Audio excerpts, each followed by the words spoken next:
I'll start with the smallest change and then talk about the biggest thing that's gonna happen. Some of these changes are going to totally blow your mind. The biggest thing is the CPAC BEP, which is the CPA competency based experience pathway. इतना complicated नाम है, but it's actually an awesome rule. It's very uncool name, I agree, but a very cool thing that's happened. You will only need 120 credits and 1 year of work experience to get your license. No longer will you need 150 credits. And what about the students? उनको ये कैसे affect करेगा नया option? उनके लिए time बचेगा यार. I fully support it and I applaud it. What an awesome policy. बहुत बढ़िया.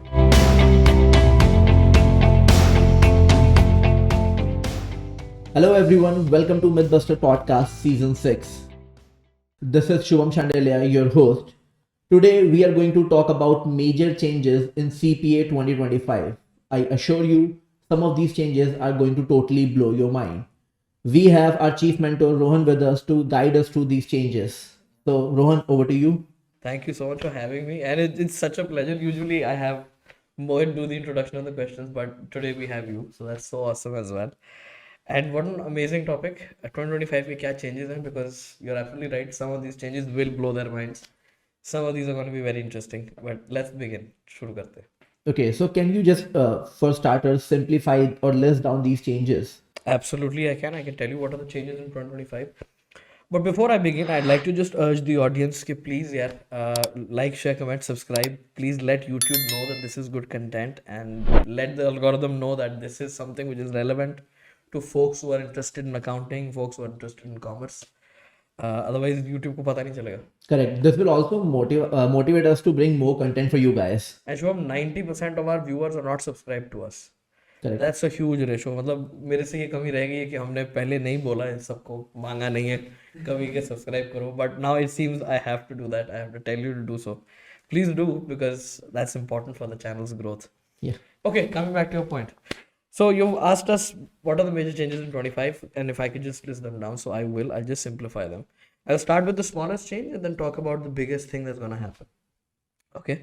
So सबसे जो छोटा change है वो है टैक्स की लिमिट्स चेंज हो गई हैं ऑब्वियसली. ईयर बदला है, लिमिट्स बदली हैं, कंटेंट में वो चेंज आएगा. Next thing that's happened is the 30-month rule, which was announced last year, is now actually in full effect with all states in the US. So जो लोग पास करके आ रहे हैं पेपर, किसी भी स्टेट से आ रहे हैं, तो 5 to 30 months का वैलिड उनका क्रेडिट दिख रहा है उसमें.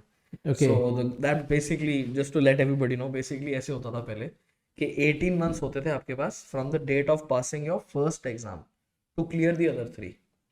But अब ऐसा नहीं है. Now it is 30 months. So it's virtually not a limitation at all. So आप बेसिकली पहला पेपर पास करते हैं, उसके बाद आपके पास 30 मंथ्स हैं बाकी 3 देने के लिए, यानी कि 10 मंथ्स ऑन एवरेज पर एग्जाम.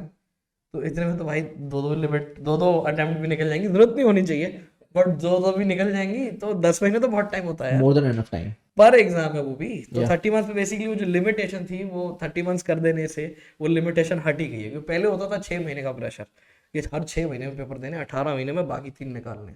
अब वो खत्म है. So that's good news basically. And the third and the biggest thing is the CPAC BEP, which is the CPA competency based experience pathway. इतना complicated सा नाम है by the way. इतना complicated नाम है, but it's actually an awesome rule. It's very uncool name, I agree, but a very cool thing that's happened. Okay. Okay, I'll tell you ये क्या है. Just a general idea. Basically तेरे को पता है अपन अपने टाइम पे जैसे 150 credits चाहिए होते हैं to get your license and 1 year of work experience. अब इस रूल के बाद, CPAC BEP के बाद, you will only need 120 credits and 1 year of work experience to get your license. No longer will you need 150 credits. Okay. तो तुम्हें वो जो एक्स्ट्रा 30 क्रेडिट्स के लिए लोग को ब्रिज कोर्स वगैरह करना पड़ता था, खत्म. It's just not need anymore. Okay. या But it's an awesome change, right? But just to preface it, just to let you know, this is still in proposal phase. AICP and NASBA both have co-sponsored the change. They've proposed it together, and usually when that happens, all the states agree. तो ये rule pass भी हो जाएगा. So it will be in effect probably by next year March or so. You can see it be in effect as well, hopefully. But it's still in proposal stage, just as a full disclosure at the time of shooting right now. okay. But why NASBA and AICP is bringing this policy? Okay, I understand the question. I understand your jealousy also कि Yeah, हमको तो date तो actually, देने yeah. पड़ेंगे.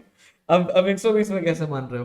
देखिए इसमें हो क्या रहा है ना, frankly Shubham, you and I are aware, I hope the audience also is, it's not news to you all when I say कि US is going through a shortage of qualified accountants. Qualified accounting professionals are in shortage there. So US has to, as part of the solution to the problem, they have to entice new folks to come become CPAs as well. But you are outsourcing your work, मैं समझता हूँ वो बात, but again not everything can be outsourced. So you still need folks in US who are becoming CPAs. So उस चीज़ को promote करने के लिए इन्होंने थोड़ा सा आसान कर दिया है लाइसेंस लेना। यानी कि आपको अब वो जो पहले होता था ना कि एक्स्ट्रा क्लासरूम में करना पड़ रहा है क्रेडिट, एक्स्ट्रा टाइम स्पेंड करना पड़ रहा है, पढ़ाई करनी पड़ रही है, एमकॉम 2 साल की जरूर करनी पड़ रही है एक्स्ट्रा, वो सब चीज़ खत्म कर दी है। Because what they are saying is frankly, and this make sense, कि ठीक है तुमने अगर 120 क्रेडिट ले लिया तो तुमने काफ़ी पढ़ लिया है, अब अगर तुम्हारे पास 1 ईयर का रियल वर्ल्ड एक्सपीरियंस है तो उसकी कीमत ज़्यादा है। That has more value towards you becoming a CPA. But again, please don't get me wrong when I say that that 1 year experience that they're now wanting is a much more strict requirement to comply with. पहले के मुकाबले अभी ये और ज़्यादा hard हो गया। So how is it different now? Earlier, I think we can have all type of experience. It can be industry experience, your consultancy experience. So how is it different now? Teaching भी चलता था, चलता है अभी भी। So I just tell you, पहली चीज तो just to be very clear and to explain everybody very clearly this point, कि पुराना जो 150 वाला सिस्टम है ना वो अभी भी चलता है, Okay. वो चलता रहेगा, वो बंद नहीं हो रहा। तो अगर आपके पास 150 क्रेडिट है, 1 ईयर का एक्सपीरियंस है, चाहे वो 1 ईयर का एक्सपीरियंस एफएनए की डोमेन में लूजली रिलेटेड क्यों ना हो, मान लीजिए आप एकेडमिक एक्सपीरियंस आप पढ़ा रहे थे, आप अकाउंटिंग की क्लासेस ले रहे थे किसी कॉलेज में, यूनिवर्सिटी में, तो वो एक्सपीरियंस भी काउंट होता था आपके सीपीए लाइसेंस में, वो अभी भी होगा under the 150 rule. Okay. 120 rule is specifically designed to only assist or aid those who are taking core competence experience. Basically जो हमारा मेन जो काम है, अकाउंटिंग, ऑडिटिंग और टैक्स, सॉरी मैंने उंगली गलत इस्तेमाल कर ली गलती से, बट ऐसे कर लेते हैं, अकाउंटिंग, ऑडिटिंग एंड टैक्स, ये तीन जो है, and you know planning and analysis, you can cover that in accounting itself. तो ये तीन जो कोर एरियाज हैं, अगर इसमें से किसी भी एरिया में आपके पास सही 1 ईयर का वर्क एक्सपीरियंस है और वो वेरीफाई करवा सकते हो आप, तो then you can just with 120 credits become a CPA and get your licence. You don't need 150 anymore. वो ये है, but it's only for those who are doing their accounting, auditing और tax experience. And again logically मैं बात करूँ अगर, तो frankly you will also agree भाई, कि जो लोग सीपीए करते हैं वो इसी किसी एरिया में काम करते हैं ना। Correct. तो पास्ट एक्सपीरियंस भी चलता है और क्वालिफाई होने के बाद का एक्सपीरियंस भी चलता है, वो दोनों अभी चलते हैं। तो in a way it is helping folks कि आपको अगर एक्स्ट्रा 50 वो एक्स्ट्रा 30 क्रेडिट्स 150 करने के लिए नहीं कमाने, तो कोई नहीं, 1 ईयर का वर्क एक्सपीरियंस उसको सब्सटीट्यूट कर देगा अब। So ultimately we can say कि earlier हमारा teaching experience भी चल जाता था, but now they are shortening the time span you need to complete the CPA. So they don't want to compromise on the competency of the professionals. That's why they are focusing more on technical experience. Yes. तो इसमें क्या है framework में, अगर मैं बताऊं तो इसमें एग्जैक्टली ऐसे है कि there are 7 professional competencies that you must display in that 1 year of work experience, and most of us नहीं, all of us show those competencies like communication, team work, things like that. वो ऐसी चीज़ें, ethics, ऐसी चीज़ें, तो ये तो सभी मीट कर लेंगे। फिर उसके आगे वो कहता है साथ में एक टेक्निकल कॉम्पिटेंसी होनी चाहिए आपके वर्क एक्सपीरियंस में, आउट ऑफ एनी 3 चॉइसेस। वो 3 चॉइसेस वही हैं, अकाउंटिंग, ऑडिटिंग, टैक्स, मतलब किसी इन 3 जगहों में से, 3 डोमेन्स में से किसी एक डोमेन में एक्सपीरियंस लेके आओ 1 साल का। Okay. और अगर वो है आपके पास तो आपको 120 क्रेडिट्स में भी लाइसेंस मिल जाएगा। तो पहले भी यही हो रहा था, लोग आते थे, मोस्टली ऐसे ही एक्सपीरियंस होता था लोगों का। टीचिंग का एक्सपीरियंस लेके लाइसेंस लेने वाले कम लोग हैं यार। Most folks have a direct experience in accounting, tax और ऑडिटिंग। तो कैन आई से कि अल्टीमेटली एक्सपीरियंस के पॉइंट ऑफ व्यू से कुछ भी चेंज नहीं हो रहा है नई पॉलिसी में? पहले भी 1 साल का एक्सपीरियंस और अभी भी 1 साल का एक्सपीरियंस है। Yes, that's the awesome thing. मतलब ऐसा नहीं कर रहे हैं कि 120 क्रेडिट्स कर दिए अगर तो एक्सपीरियंस 2 साल का लाओ, नहीं, अभी भी 1 ही साल का ही है एक्सपीरियंस, अभी भी 1 ही साल का। वो पहले भी चाहिए था, 150 क्रेडिट्स चाहिए थे, लेकिन साथ में वो कह रहे हैं 150 नहीं है 120 है, तो 1 साल का एक्सपीरियंस अगर टेक्निकल है तो हम लाइसेंस दे देंगे। बेसिकली आसान कर दिया है। तो in the old policy as I remember मेरे को 3 साल का टाइम मिला था to get the licence. So is it changing? ये बात सही है, एब्सोल्युटली राइट। अब 5 साल का टाइम हो गया। Okay. From the date of getting your 4th exam cleared and getting your result, you actually now have 5 years to comply with your license requirements. ये भी एक एक्सटेंशन हो गई है, ये भी बहुत अच्छी चीज हुई है. Absolutely right. Okay. So one more question I have in my mind. Ultimately, पहले जब हम experience verify करवाते थे, तो we can get it verified from a licensed CPA who should have a experience of 5 years after getting the license. So what about that now? अब हमें license verify कराने के लिए, license के लिए experience verify कराने के लिए किसे approach करना है? Who will verify our actually that's a experience? Very valid point. And बहुत सही बात पूछ रहा तू. जैसे पहले क्या होता था कि 150 वाले में अभी भी यही होगा, हम बार बार बोल रहे हैं पहले क्या होता था, but what we are actually trying to say is 150 वाले रूल में अभी भी यही होता. बट नया रूल जो आया है, जो नया रूल बनेगा, अभी रूल भी नहीं आया, So प्रपोजल new है, role is just an alternative once it is proposed. alternate. So you have like two options available. Right. So the old option that we still have, under that option, you can get your 150 credits and get your license verified by any kind of CPA who's held his license for over 5 years. Okay. तो वो आप किसी भी ऐसे CPA के पास जाके उसको verify करवा सकते थे. वो एक्सपीरियंस लेकिन वेरीफाई होता था प्रॉपर तरीके से, मतलब लेटर चाहिए हमें, हम आपके एम्प्लॉयर को ईमेल भी डालेंगे और वेरीफाई कर देंगे. तो मैं जैसे बहुत लोगों का करके देता हूँ, अभी भी करता हूँ, वो अभी भी करता रहूंगा मैं, You are क्योंकि the वो one पुराना रूल चलता रहेगा. हाँ, who helped me with my license. या करेक्ट. तो पर वो पुराना रूल चलता रहेगा, राइट. अब जो नया पाथ है उसमें आइडियली ये होना चाहिए कि आप अपने एम्प्लॉयर से साइन करवाओ. Okay. So your employer has to be a CPA. Okay. Yeah. Anybody who is a senior in your organization has to be a CPA. I also saw that in the draft form that you have to get it verified from your employer. But अगर मेरा employer CPA नहीं है तो हाँ, अगर आपका employer CPA नहीं है या आपकी पूरी फर्म में कोई CPA नहीं है जो आपसे सीनियर लेवल पे काम कर रहा है, तो कोई दिक्कत नहीं है. In that case you can get it still verified by third party CPA like I used to do. वो आप फिर मेरे पास आ सकते हो कि हमारी फर्म में कोई CPA नहीं है, ये डिक्लेरेशन देके तो आप CPA हैं, आप प्लीज हमारा एक्सपीरियंस वेरीफाई कर दीजिए, मैं कर सकता हूँ. okay. मैं अभी भी कर सकता हूँ. One more question. बट उसमें एक चीज है, एक चेंज है. सही है, सही सही है. एक before you get to that, एक छोटा सा चेंज और है, हालांकि को बहुत फर्क नहीं पड़ता इससे सबको, बट मे बी जो लोग CPA लाइसेंस साइन करते हैं उन लोगों को फर्क पड़ सकता है. पहले रिक्वायरमेंट यही थी ना कि 5 साल एक्सपीरियंस कम से कम होना चाहिए, 5 साल का एक्टिव लाइसेंस होना चाहिए, फिर ही आप साइन करोगे. अब हो गया 3 years, ये कम कर दिया. Okay. बस इतना सा, ये एक चीज थी. Okay. So in the old option that we still have, तो हम पिछला एक्सपीरियंस भी काउंट करवा सकते थे, उसे भी वेरीफाई करवा सकते थे before clearing all the CPA exams. तो क्या अब नए वाले ऑप्शन में which is still in draft form, क्या हमारे पास वो ऑप्शन अभी भी है कि पास्ट एक्सपीरियंस काउंट करवा सके? है. ओके. सो आपने कहा कि हमें ड्राफ्ट में ऐसा मेंशन है कि एम्प्लॉयर से वेरीफाई कराना है, तो पास्ट एक्सपीरियंस में एम्प्लॉयर से वेरीफाई कराना इज अ टास्क. हाँ, तो इन दैट मतलब सिचुएशन मैं बेसिकली तो ये कह रहा कि अगर मैंने छोड़ दी वो जॉब तो फिर क्या होगा. करेक्ट. हाँ, तो द थिंग इज इसमें कंटिन्यूइंग प्रैक्टिस कैसे होती है, क्या होगा इसमें जो प्रपोज कर रहे हैं वो ये है कि मान लीजिए आपने अगर अपना एम्प्लॉयर छोड़ दिया तो आप नई जगह गए होंगे एम्प्लॉयमेंट लेने. जहाँ आप नई जगह गए हैं वहाँ कोई ना कोई CPA होगा, तो वो आपका पास्ट एक्सपीरियंस वेरीफाई कर सकता है, वो कर सकता है, कोई दिक्कत नहीं उसमें. और अगर नई जगह जहाँ आप गए हैं वहाँ पे CPA ही नहीं है, लाइक आई टोल्ड यू, तो you can come to a third party experience CPA like me. उसमें भी बार लो कर दिए कि 3 साल का ही अगर एक्सपीरियंस है तो भी चल जाएगा, 3 साल का अगर एक्टिव लाइसेंस है तो भी चल जाएगा. So more and more people who've got their CPA licenses recently might be in a position to actually capitalize on this opportunity and sign off on your experience. Okay. So Verify it. so ultimately, unlike the name of the policy, it is not that complicated. It's actually a very cool thing. Woi. Correct.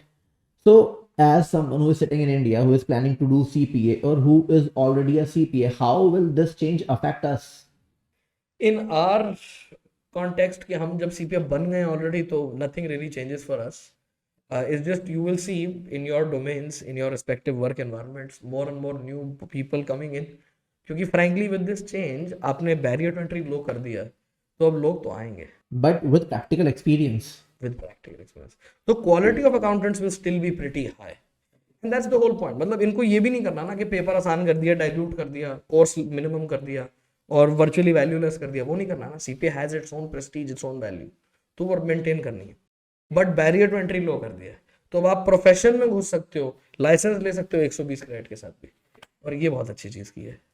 And what about the students? उनको ये कैसे affect करेगा नया option? उनके लिए time बचेगा यार, उनका टाइम बहुत बचेगा. क्योंकि पहले क्या होता था कि भाई कोई ग्रेजुएट आ रहा है जैसे फॉर एग्जांपल, तो वो 1 ईयर का ब्रिज कोर्स करके अपना एग्जाम के लिए एलिजिबल हो रहा है. तो वो 1 ईयर का ब्रिज कोर्स कर रहा है साइड बाय साइड, वो भी उसको रूट मिल जाता था, पाथ मिल जाता था कि अभी करने की जरूरत नहीं है, सिर्फ एनरोल करा लो बाद में करेंगे. तो वो एक स्टूडेंट के लिए आसान पॉइंट तो पहले था ही, अभी भी है, बट वो 120 के बाद भी, चारों पेपर पास करने के बाद भी फिर भी उसको 30 क्रेडिट और लाने पड़ते थे, And that too within 3 years. And that too within 3 years. तो वो 30 क्रेडिट्स और लाने के लिए आपको कोई डिस्टेंस M.Com या 1 ईयर का PG डिप्लोमा अलग से और करना पड़ रहा था, which was making life difficult and making your licence application process delayed, क्योंकि आप वो जब तक पूरा नहीं करोगे आप कहाँ से यहाँ होगे. बट अब 120 आपने, क्योंकि ब्रिज कोर्स आप अभी भी 90 वाला अभी भी लेगा, बट ब्रिज कोर्स अगर आपने लिया है, सॉरी ब्रिज कोर्स अगर आपने लिया है, तो once you clear your 4 exams, you clear your bridge course and you're done, कहानी खत्म. कोई एडिशनल 30 क्रेडिट्स नहीं चाहिए. 1 ईयर का एक्सपीरियंस अगर पास है तो लाइसेंस आज अप्लाई कर लो, और अगर नहीं था, नया एक्सपीरियंस लेना पड़ रहा है, तो टेक्निकल एक्सपीरियंस अब लो गई, CPA बन गए हो ऑलमोस्ट, 4 पेपर क्लियर हो गए ना, लाइसेंस ही तो नहीं है. तो CPA लाइसेंस अवेटेड के नाम से तुम लिंक्डइन पे अपनी प्रोफाइल में अपडेट करोगे, और लोगों को पता होगा, एम्प्लॉयर्स को पता होगा, तुम्हें कॉल भी आएगी, तुम जाओगे, 1 साल का एक्सपीरियंस ले लो. वो 1 साल का एक्सपीरियंस अपने एग्जिस्टिंग एम्प्लॉयर से वेरीफाई करा लो. भाई आज की तारीख में इंडिया में जितने भी मेजर फर्म्स हैं जो CPAs एम्प्लॉय कर रहे हैं, which is virtually every multinational, they have CPAs, is the whole point. So it's not that uncommon now, once you are qualified, once you cleared the 4 exams, to find an employment with a boss who already is a CPA. It's not that uncommon now. पहले होता भी था एक time पे, पर अब नहीं है. पर अगर मान लो किसी के पास वो प्रॉब्लम अभी भी है, तो आ जाओ, I can also help you, no problem. Okay. So this policy, which is in draft right now, is like pretty major and pretty impressive. Yes. So what is your final conclusion or uptake on all of this?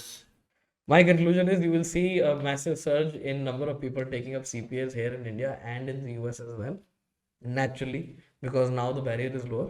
And this is a good thing, making it a little bit easier for folks to get their license, to be fully qualified, and to get the most out of it. But let me be frank, there was a pay scale difference also now between somebody who's a CPA license awaited versus somebody who's a licensed CPA. Correct. Licensed CPA gets paid more.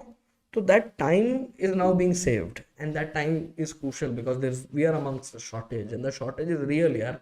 तभी तो ये सब हो रहा. I think it is official now. It is official now because ये सिर्फ न्यूज़पेपरों में छापने की चीज़ नहीं है. This has real world consequences, and we're seeing that happen. AICPA is now proactively saying कि ठीक है, इसको कम करते हैं यार, 150 नहीं 120 की रिक्वायरमेंट करते हैं. वर्ल्ड वाइड CPAs की इनवाइट बढ़ा रहे हैं बेसिकली, या इनटेक बढ़ा रहे हैं basically by doing this, and I fully support it and I applaud it. What an awesome policy. बहुत बढ़िया. Okay, folks, thank you for watching. We have got to know a lot of great changes that are going to come next year. You can share your thoughts in the comment section. We'll see you guys back again in the next season with more content. Thank you so much for that exit, and thank you so much for watching. Please like, share, comment, subscribe. Let YouTube know this is good content with that like button of yours. Please, thank you so much. Thank you for watching. Bye.